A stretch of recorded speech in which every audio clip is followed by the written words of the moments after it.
Hey guys, Soul here. Welcome back. Let's take a look at stage 80. How about we take a look at stage 80 again in two attacks? Rifleman, Zooka, medics for the first one. Um, to be honest, it would have been better. I don't know.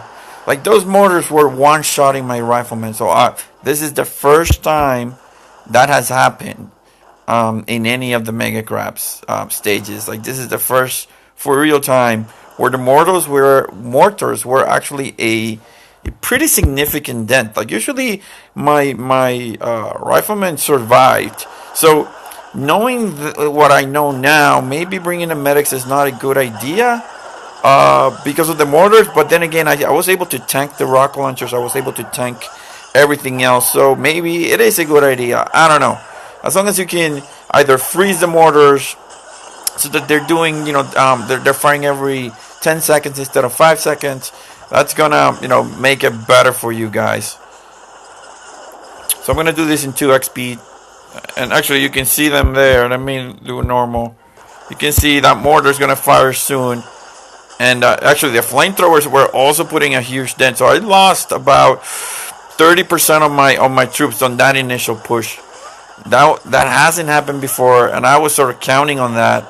Not counting on that, losing so many troops. So, but I still managed to push far forward, destroy the shields, and actually do a pretty significant amount of damage. So you'll see. Now that I knew that the mortars were sort of destroying my guys, I was more proactive on destroying and shocking what I needed to shock, making sure I had critters in front of me. Because so far, from all the stages to now, like I said, the mortars were not a problem. So I was a little bit cocky with RCCM, using it, not caring too much about what happened. But now I do. So, that is just that shows you that you need to scout and look at the mortars and look at what you're going to be bringing. Because my riflemen have about 1,200 HP points of health. Wasted a smoke right there for some reason. So now you're seeing I activated that ice thing, that cryo bomb, to buy me some more time, so that I can destroy that shield. All I care is the shield. I knew I was not gonna push through, but as long as I could destroy the shield, then everything was gonna be okay. Because then I would give me two options: either I could rush the core, or I could just push RCCM again.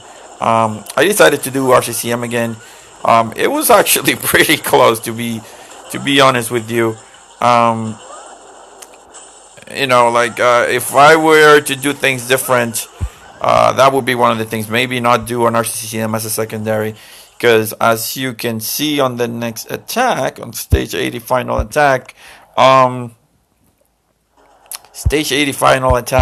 there's 4 or 5 mortars like at the beginning. Then add to that the 2 mortars behind the core. That is nasty stuff, guys. The other thing is here, again, I was not paying attention, and boom. Lost some riflemen there because of the machine gun.